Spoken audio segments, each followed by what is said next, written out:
Voice of ഗുരുവിൻ്റെ ഒരു പുതിയ എപ്പിസോഡിലേക്ക് എല്ലാവർക്കും സ്നേഹസ്വാഗതം. ഞാൻ രജനി ബിജു.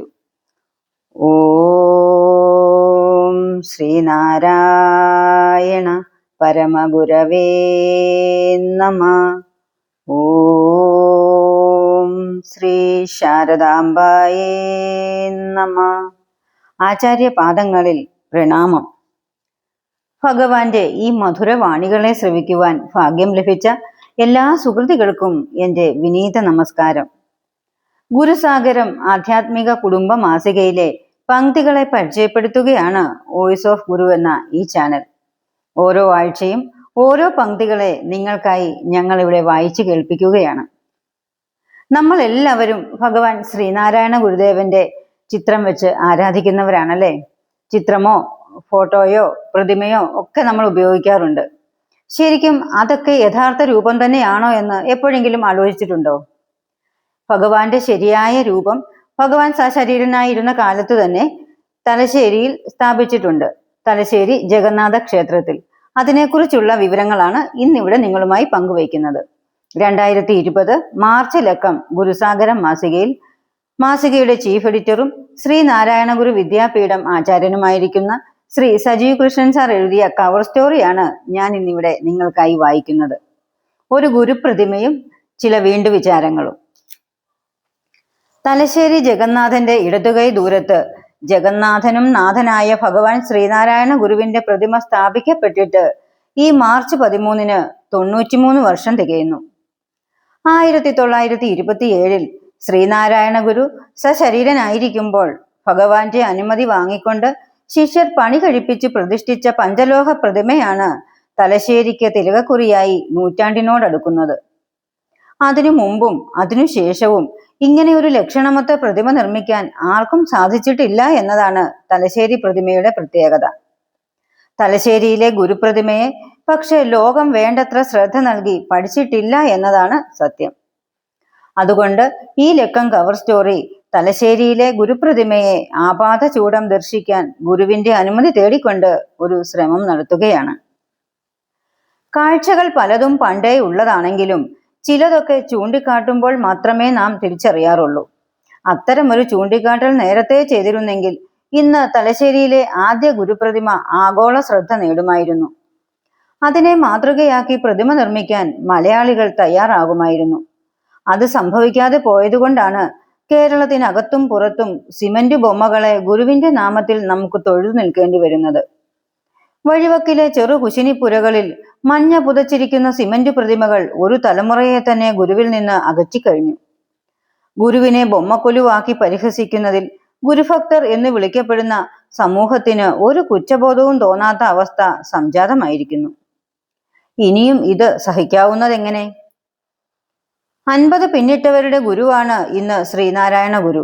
എന്തുകൊണ്ട് കുട്ടികൾക്കും യുവാക്കൾക്കും ഗുരു ഒരു സ്വാധീന ഘടകമായി മാറുന്നില്ല? ഗുരുവിന്റെ വിശ്വമാതൃക എന്തുകൊണ്ട് അവർ അറിയാതെ പോകുന്നു? ഭഗവാൻ സശരീരനായി നിലകൊണ്ട കാലത്ത് വിദ്യാഭിമുഖ്യമുള്ള യുവത്വത്തെ ജാതി മത ദേശഭേദമന്യേ ആകർഷിച്ച് ആ വിശുദ്ധ പ്രഭാവത്തിനു കീഴിലാക്കിയത് ചരിത്രമാണ്. അതാണ് കേരള നവോത്ഥാനത്തിന് കാരണമായത്. ആ മഹാസാന്നിധ്യം പുതിയ കാലത്തിന് വെറും സമുദായ ചിഹ്നമായി പോയത് എന്തുകൊണ്ടാണ്?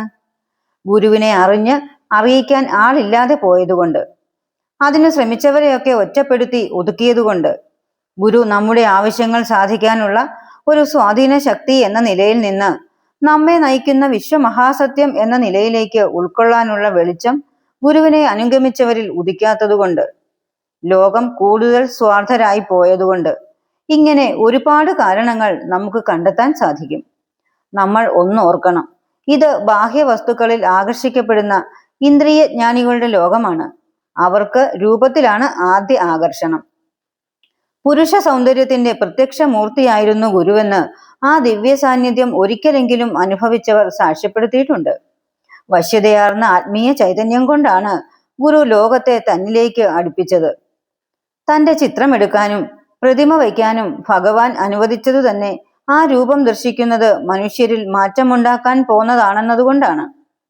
ആ രൂപം അതേ ആധുനികർക്ക് പരിചയപ്പെടുത്താൻ ജാഗ്രത കാണിക്കാതിരുന്ന ഭക്തസമൂഹവും അവരുടെ പ്രസ്ഥാനങ്ങളുമാണ് ഗുരുവിന്റെ ബാഹ്യരൂപത്തെ അരിമാവും മഞ്ഞളും കലക്കി ഒഴിച്ച് ചെളി കുഴച്ചുണ്ടാക്കിയ ഓണത്തപ്പന്റെ അവസ്ഥയിലേക്ക് നടതള്ളിയതെന്ന് പറയാതെ വയ്യ. ലക്ഷണമൊത്ത ശില്പങ്ങൾ നിർമ്മിച്ച് വരും ലോകത്തിന് ഗുരുവിന്റെ മനുഷ്യരൂപം സത്യസന്ധമായി കാട്ടിക്കൊടുക്കാൻ മലബാറിലെ ഗുരുഭക്തർ 9 ദശാബ്ദങ്ങൾക്ക് മുൻപ് കാട്ടിയ മാതൃക മലബാറിലെ പുതിയ തലമുറ പോലും ഏറ്റെടുക്കാതെ പോയതിന്റെ ദുര്യോഗമാണ് ഇന്ന് നാം അനുഭവിക്കുന്നത്. ഇതിനൊക്കെ ഒരു മാറ്റം വരേണ്ടിയിരിക്കുന്നു. തലശ്ശേരി പ്രതിമ നവതി പിന്നിട്ട വേളയിലെങ്കിലും അതിനെ ഗുരുവിന്റെ ബാഹ്യരൂപത്തിന്റെ മാതൃകയായി അംഗീകരിക്കാൻ നാം മടി കാട്ടരുത്. ശില്പകലയിലുള്ള അവഗാഹം കൊണ്ടല്ല ഇവിടെ തലശ്ശേരി പ്രതിമയെ പഠിക്കാൻ ശ്രമിക്കുന്നത്. ഗുരുവിന്റെ സ്വരൂപത്തോട് അത് എത്രത്തോളം നീതി പുലർത്തുന്നു എന്ന് അറിയിക്കുക മാത്രമാണ് ഈ അന്വേഷണ റിപ്പോർട്ടിന്റെ ലക്ഷ്യമെന്ന് ആദ്യമേ തന്നെ പറഞ്ഞുകൊള്ളട്ടെ. വിമർശനങ്ങളോട് വൈരാഗ്യബുദ്ധി കാണിക്കാതെ സത്യം ചൂണ്ടിക്കാട്ടുന്നവരെ അകറ്റി നിർത്താതെ കാര്യപഠനത്തിനായി ഈ അവസരം വിനിയോഗിക്കണമെന്ന് ശ്രീനാരായണ പ്രസ്ഥാനങ്ങളോടും ഞങ്ങൾ വിനയപുരസരം അഭ്യർത്ഥിക്കുന്നു. തലശ്ശേരിയിൽ നിന്ന് ഒരു ഫോട്ടോഗ്രാഫർ ശിവഗിരിയിലെത്തിയപ്പോൾ പി ശേഖരൻ എന്ന ഗുരുഭക്തനായ ഫോട്ടോഗ്രാഫർ ശിവഗിരിയിൽ എത്തുമ്പോൾ ഭഗവാൻ പ്രാർത്ഥനാ മന്ദിരത്തിനു മുന്നിലെ മാവിൻ ചുവട്ടിൽ ഇരിക്കുകയായിരുന്നു.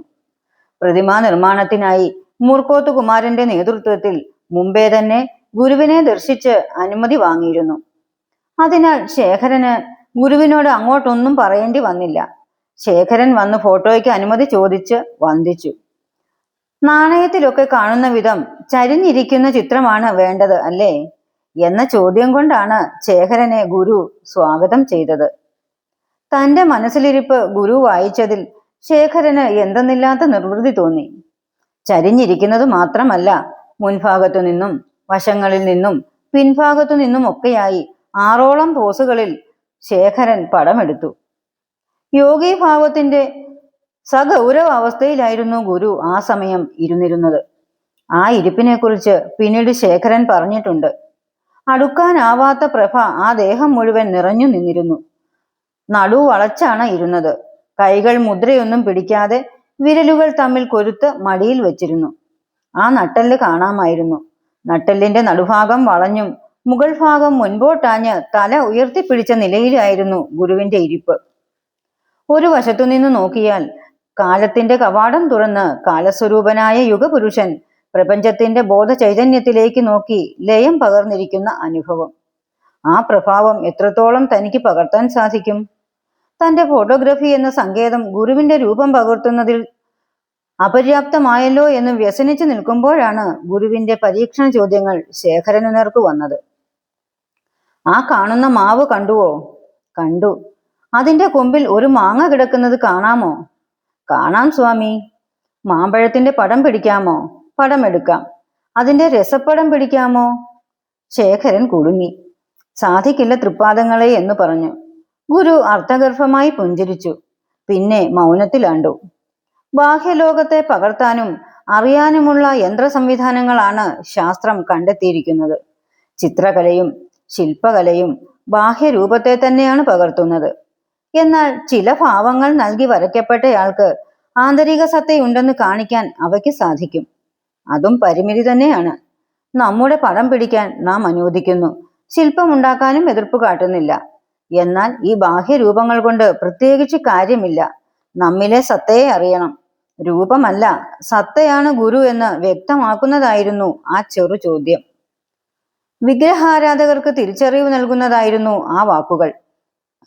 പണ്ട് ബുദ്ധന്റെ നിർവാണദശ അടുത്ത സമയത്ത് സമാനമായ ഒരു സംഭവം ഉണ്ടായി.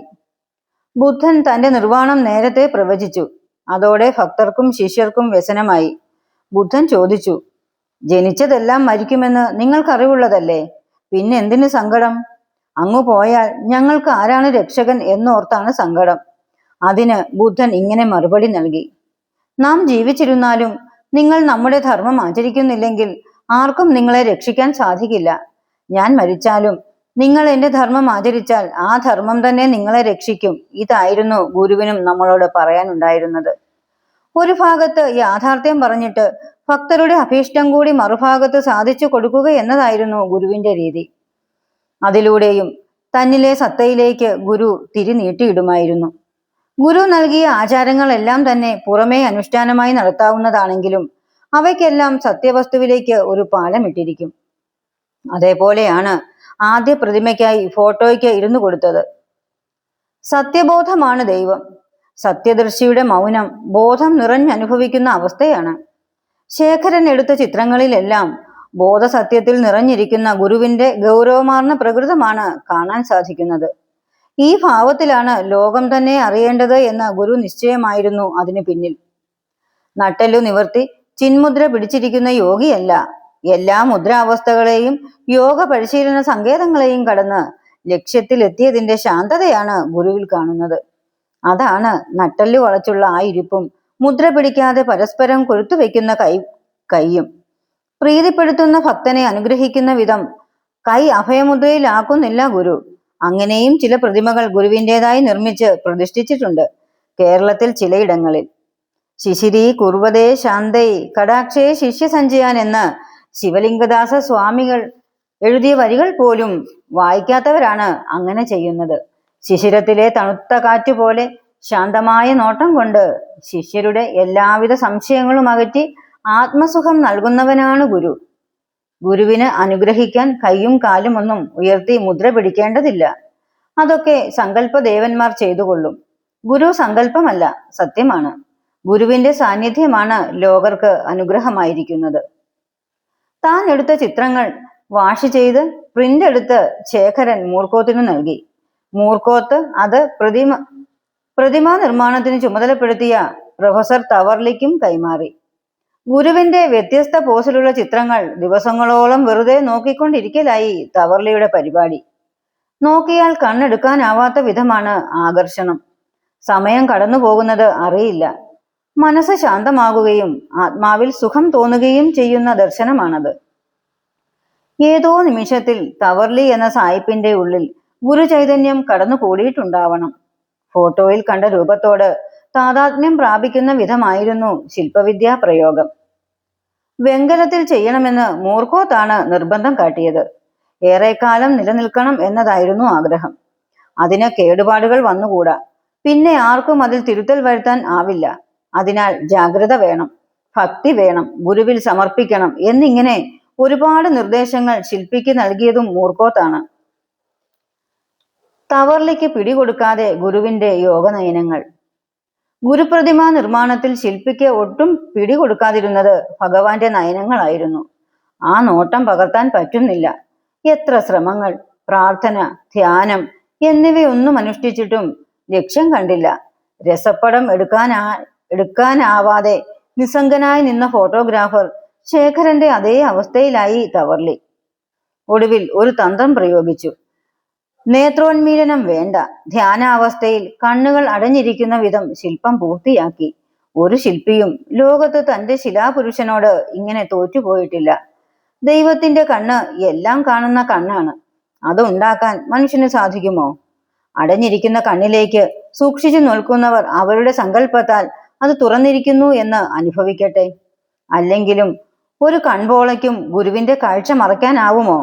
അങ്ങനെയാണ് ഗുരു കണ്ണുകൾ അടച്ചിരിക്കുന്ന നിലയിൽ തലശ്ശേരിയിൽ പ്രതിമ നിർമ്മിക്കപ്പെട്ടത്.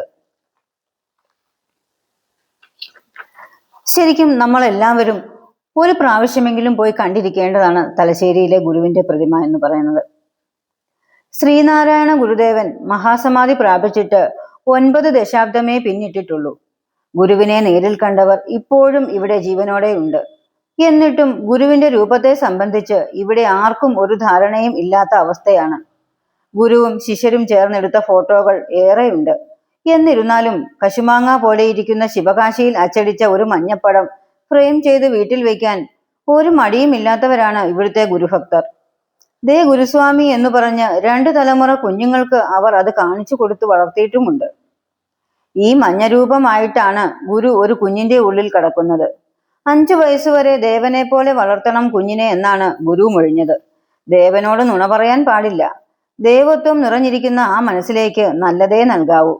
കുഞ്ഞുങ്ങൾക്ക് നല്ല ചിത്രങ്ങൾ കാണിച്ചു കൊടുക്കണമെന്നും ഗുരു ബാലോപചാരണത്തിൽ നിർദ്ദേശിക്കുന്നു. എന്നിട്ടും ഗുരുവിന്റെ ഒരു യഥാർത്ഥ ചിത്രം അവരെ കാണിച്ചു കൊടുക്കാൻ, സൂക്ഷിച്ചു വെക്കാൻ ആർക്കും തോന്നിയിട്ടില്ല. സമുദായ പരിഷ്കാരകർ, സമുദായ ആചാര്യൻ, എന്നീ നിലയിലാണ് ആധ്യാത്മ ഗുരുത്വത്തിന്റെ പൂർണ്ണതയായി ലോകത്ത് അവതരിച്ച ഗുരുവിനെ അനന്തര തലമുറയ്ക്ക് പറഞ്ഞു കൊടുക്കുന്നത്. അറിവില്ലായ്മ മാത്രമല്ല ഇതിനു കാരണം. ദൈവത്തെ പോലും തന്നേക്കാൾ കുറച്ചു കാണുന്ന തരം ഒരു സൂക്ഷ്മമായ കുശുമ്പ് പുലർത്തുന്നവരാണ് നമ്മിൽ ഏറെ പേരും. അതാണ് ഈ ഇകഴ്ത്തലിന് കാരണം. അതുകൊണ്ട് ഗുരുവിന് യാതൊരു നഷ്ടവും സംഭവിക്കാനില്ല. നഷ്ടം നമുക്കാണ്. നേരാം വഴി അറിയാതെ ഇരുട്ടിൽ ജനിച്ച് ഇരുട്ടിൽ മരിക്കേണ്ടി വരും. അതുകൊണ്ടാണ് ജീവിച്ചിരിക്കുന്ന കാലത്ത് ഗുരുവിനെ അറിയാൻ അല്പമെങ്കിലും ശ്രമം നടത്തണമെന്ന് അറിവുള്ളവർ ഉപദേശിക്കുന്നത്. ഗുരുവിനെ ജാതി അടിസ്ഥാനത്തിൽ കാണുന്ന പമ്പര വിഡ്ഢികളാണ് മലയാളികൾ. അതിനാൽ തന്നെ ഗുരുവിന്റെ നല്ല മാതൃകകൾക്കു നേരെ കണ്ണടയ്ക്കുക സ്വാഭാവികമാണ്. എന്നിരുന്നാലും തലശ്ശേരിയിലെ പ്രതിമയെ ജീവിതത്തിൽ ഒരു വട്ടമെങ്കിലും നിങ്ങൾ കണ്ടിരിക്കണം. അടുത്തു ചെന്ന് ആപാദ ചൂടം കൺകുളിർക്കെ കാണണം, നമിക്കണം. ഗുരുവിന്റെ നെറ്റി പുറത്തേക്ക് കുറച്ച് ഉന്തി നിൽക്കുന്നതാണെന്ന് പറഞ്ഞു കേട്ടിട്ടുണ്ട്. ആ ആകൃതി കൃത്യമായി അവതരിപ്പിക്കാൻ തവർലയ്ക്ക് സാധിച്ചിട്ടുണ്ട്. വിശാലമായ നെറ്റിത്തടം, മധ്യത്തിലെ ചുളിവും കുഴിവും വ്യക്തമാണ്.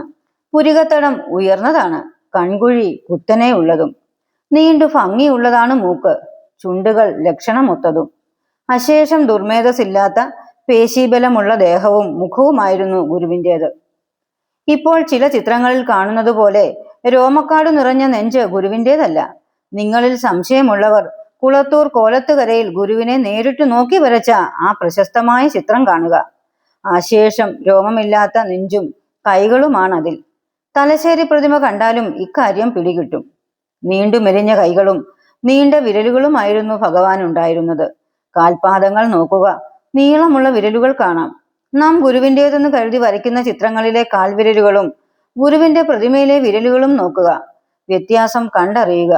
ഗുരു നടക്കുന്നത് നിവർന്നും ഇരിക്കുന്നത് നടു വളഞ്ഞുമാണെന്ന് അനുഭവസ്ഥർ പറഞ്ഞിട്ടുണ്ട്. അതാണ് തലശ്ശേരി പ്രതിമയിൽ കാണുന്ന ഇരിപ്പ്. ഗുരു ഒരു സങ്കേതവും മുദ്രയും ആശ്രയിക്കുന്നില്ല. ഗുരുവിൻ്റെതായ സങ്കേതങ്ങൾ നമുക്കറിയാവുന്ന പരമ്പരാഗത യോഗ പരിശീലന മുദ്രകളുമല്ല. അതറിയാൻ ഗുരു ആരെന്ന അറിവുണ്ടാകണം. ഗുരു ഹിന്ദുധർമ്മ പരിഷ്കാരകനാണ് എന്ന് പറയുന്നവരുടെ എണ്ണം കൂടുന്ന കാലത്ത് നാം ഇനി എന്തു പറഞ്ഞിട്ട് എന്തെടുക്കാനാണ്? ഹിന്ദു ദൈവങ്ങളെയല്ലേ പ്രതിഷ്ഠിച്ചത്? അമ്പലമല്ലാതെ പള്ളി ഉണ്ടാക്കിയിട്ടുണ്ടോ എന്നൊക്കെയാണ് ഈ വാദക്കാർ ചോദിക്കുന്നത്. നിങ്ങളുടെ പൂർവ്വപിതാക്കൾ ഗുരുവിന്റെ നല്ല മാതൃകകൾ നിങ്ങൾക്ക് പകർന്നു തന്നിരുന്നുവെങ്കിൽ ഇത്തരം ചോദ്യക്കാർക്ക് മുന്നിൽ വായ് പിളർന്ന് നിൽക്കേണ്ടി വരുമായിരുന്നില്ല. ഇനി നാളെ നിങ്ങളുടെ മക്കളുടെ വായെങ്കിലും പിളർക്കാതിരിക്കാൻ ഇപ്പോഴേ ഇതൊക്കെ അറിഞ്ഞു വയ്ക്കണം. മനുഷ്യൻ ജന്മലക്ഷ്യ പൂർത്തീകരണത്തിനായി കണ്ടെത്തിയ ദർശനങ്ങളാണ് വിവിധ മതങ്ങൾ. എന്നാൽ അവയൊക്കെ കാലാന്തരത്തിൽ ലക്ഷ്യം മറന്ന് പരസ്പരം കലഹിച്ച് പ്രമാണിത്വം പിടിക്കുന്നത് കണ്ടാണ് സത്യവസ്തുവിനെ ബോധിപ്പിക്കാൻ ഗുരു വരുന്നത്. പല മതസാരവും ഏകം എന്നു പറയാൻ ഒരു ഹിന്ദുമത പരിഷ്കാരകന് സാധിക്കുമോ? അയാൾ ഹിന്ദുമതത്തെക്കുറിച്ച് മാത്രം പറയും. ഗുരു ക്ഷേത്രമുണ്ടാക്കിയത് ഗുരുവിനെ ആശ്രയിച്ചവർ ക്ഷേത്രവിശ്വാസികളായതുകൊണ്ടാണ്. അവരുടെ നിലവിലുള്ള സങ്കല്പത്തെ അതുപയോഗിച്ചു തന്നെ ശുദ്ധീകരിക്കുക. അതുപോലെ ശുദ്ധ സങ്കല്പമാർന്ന പള്ളികൾ ഉണ്ടാക്കാൻ തയ്യാറായിരുന്നു. ആവശ്യക്കാർ വന്നില്ല, അതുകൊണ്ട് നിർമ്മിച്ചതുമില്ല. ഗുരു ആരെന്നറിഞ്ഞ് ഗുരുവിലേക്ക് സഞ്ചരിക്കുക എന്നതാണ് ശരിയായ മനുഷ്യബോധം.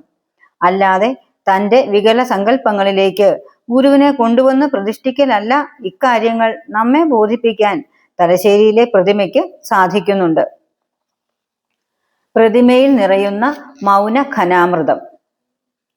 ഗുരുവിന്റെ മഹാഋഷിത്വം നമുക്ക് അറിയാൻ കഴിയുന്നതിനും അപ്പുറമാണ്. മഹാഋഷിത്വത്തിന്റെ ശരീരപ്രകൃതവും ചിന്തിച്ചറിയാനുള്ള ജ്ഞാനചക്ഷുസും നമുക്കില്ല. അതുകൊണ്ടാണ് ഗുരുപ്രതിമകൾ ഉണ്ടാക്കുമ്പോൾ ജാഗ്രതയില്ലാതെ പോകുന്നത്. ഗുരുവിന്റെ ഇരിപ്പ്, ആ വസ്ത്രങ്ങളിലെ ചുളിവുകൾ പോലും ദിവ്യമായ ശാന്തതയെ അനുഭവിക്കുന്നതിന്റെ തെളിവുകളാണ്. ദേഹം മുഴുവൻ അറിവിന്റെ പ്രഭാവം മൗനമായി നിറഞ്ഞു നിൽക്കുകയാണ് അവിടെ. അത് കണ്ടറിയാൻ ശാന്തമായ ചിത്തത്തോടെ ഗുരുവിനെ നിരീക്ഷിക്കണം. ചിലർ ചോദിക്കാറുണ്ട്, ഗുരുവിന്റെ ചിരിക്കുന്ന ചിത്രങ്ങൾ കാണുന്നില്ലല്ലോ എന്ന്. ഗുരുവിൽ വികാരങ്ങൾ നിഴലിക്കില്ല എന്ന അറിവില്ലാത്തതുകൊണ്ടാണ് അവർ അങ്ങനെ ചോദിക്കുന്നത്. വികാരമല്ല, വിവേകമാണ് ഗുരുവിന്റെ സ്വരൂപം. ഈ ചോദ്യം വരുന്നതിന് മറ്റൊരു അടിസ്ഥാനമുണ്ട്. കൃഷ്ണൻ, രാമൻ, ശിവൻ എന്നിവരുടെ ചിത്രം വരയ്ക്കുമ്പോൾ പുഞ്ചിരിക്കുകയും അനുഗ്രഹഹസ്തം നീട്ടുകയും ചെയ്യുന്ന രൂപങ്ങളാണ് ചിത്രകാരന്മാർ വരയ്ക്കുന്നത്. അത് കണ്ടു തൊഴുതാണ് നമുക്ക് ശീലം. അവയൊക്കെ സങ്കല്പ രൂപങ്ങളാണ്. ചിത്രകാരന്റെ ഭാവനാ സ്വാതന്ത്ര്യമാണ് അവിടെ പ്രയോഗിക്കുന്നത്. ഗുരു സങ്കല്പമല്ല. ഭാവന ഗുരുവിൽ പ്രയോഗിക്കരുത്. ഭാവന ഉണർത്തുന്ന സങ്കല്പത്തെ നിരോധം ചെയ്ത സവികൽപ്പ സമാധിയിലാണ് ഗുരുവിന്റെ സ്ഥൂലപ്രകൃതം. സത്യബോധത്തിൽ അമർന്ന് അതുമാത്രമായിരിക്കുന്ന നിർവികൽപ്പ സമാധിയിലാണ് ഗുരുവിന്റെ സൂക്ഷ്മദേഹബോധം. അത് അനുഭവിച്ചറിയണമെങ്കിൽ ചാഞ്ചാട്ടം നിലച്ച ഒരു മനസ്സെങ്കിലും നമുക്കുണ്ടാവണം. ധൃതിക്കാരായ നമുക്ക് കുറഞ്ഞ ഫ്രീക്വൻസിയിലുള്ള ഒരു ശബ്ദം പോലും കേൾക്കാൻ സാധിക്കില്ല. അതുകൊണ്ടാണല്ലോ ചെവി പൊട്ടുന്ന ശബ്ദത്തിൽ പാട്ട് കേൾക്കുന്നതും ഭജന പാടുന്നതും വെടിക്കെട്ടും ചെണ്ടമേളവും ഗാനമേളയും നടത്തുന്നതുമെല്ലാം. എക്സ്ട്രീം എന്ന ഭ്രാന്തൻ അവസ്ഥയിലാണ് നമ്മുടെ മനസ്സ്. ശാന്തമായിരുന്നാൽ ഉറുമ്പിന്റെ പതനിസ്വനം പോലും കേൾക്കാം. അത് സാധിക്കാത്തത് കൊണ്ടാണ് നമ്മുടെ ആനന്ദങ്ങൾ കാതടപ്പിക്കുന്ന തുള്ളാട്ടങ്ങളാകുന്നത്. അത്തരം മാനസികാവസ്ഥയിലുള്ളവർക്ക് ഗുരുവിന്റെ സാന്നിധ്യം സുഖകരമാവില്ല. ഗുരുചിത്രങ്ങളും ഗുരുപ്രതിമകളും അവരെ ആകർഷിക്കില്ല. 64 കൈകളിൽ ആയുധങ്ങളും ചോര പുരണ്ട നാക്കും ചുവന്ന കണ്ണുകളുമുള്ള വിശ്വാസ രൂപങ്ങളാണ് അവരെ ആകർഷിക്കുന്നത്. ഗുരുവിനെ അത്തരക്കാരിലേക്ക് അടുപ്പിക്കാനുള്ള കച്ചവട ശ്രമത്തിന്റെ ഭാഗമാണ് ഗുരുക്ഷേത്രങ്ങളും പഞ്ചലോക വിഗ്രഹങ്ങളും ജലാധിവാസവും അഷ്ടബന്ധ കലശവുമൊക്കെയായി ഗുരുവിന്റെ സ്വപ്രകൃതത്തെ ആക്രമിച്ച് ഭജിക്കുന്ന രീതിയിൽ നമ്മെ എത്തിച്ചിരിക്കുന്നത്. ഇവിടെ വിധി വൈപരീത്യം എന്തെന്ന് ചോദിച്ചാൽ, ഉറഞ്ഞു തുള്ളുന്ന തെയ്യങ്ങളുടെ ഭീകരരൂപങ്ങളെ ആരാധിക്കുന്നവർ ഏറെയുള്ള മലബാറിലാണ് ഗുരുവിന്റെ നിത്യശാന്ത രൂപവുമായി തലശ്ശേരി പ്രതിമ ഇരിക്കുന്നത് എന്നാണ്. മലബാറിന്റെ കോലം തുള്ളൽ ഭക്തിയെ ഒന്ന് വഴിതിരിച്ചു വിടാൻ വേണ്ടിയാവണം ആരാധനയ്ക്കായി ഗുരുവിന്റെ പ്രതിമ മലബാറിൽ തന്നെ സ്ഥാപിക്കാൻ ശിഷ്യർ ഒരുമ്പെട്ടത്. പക്ഷെ മലബാറുകാർ ഇനിയും നേരാം വണ്ണം തലശ്ശേരിയിലെ ഗുരുപ്രതിമയെ നോക്കിയിട്ടില്ല.